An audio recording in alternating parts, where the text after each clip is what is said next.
এই একটু দাঁড়াও, এই ভিডিওটা একবার দেখো।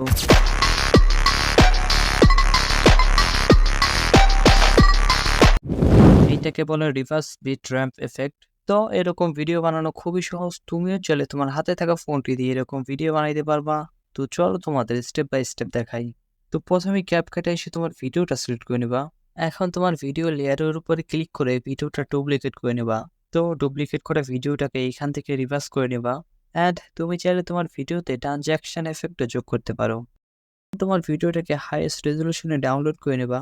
এখন তোমার ভিডিওটাকে ক্যাপকাট আবার ইনপুট করে নেবা। তো নেক্সট টাইম ভিডিও লেয়ারের উপর ক্লিক করে পাশে স্ক্রল করলে দেখবা মোশন ব্লার এই অপশনটা আছে। এইখান থেকে এই দুইটাকে 100 করে ভিডিওটা এক্সপোর্ট করে নেবা।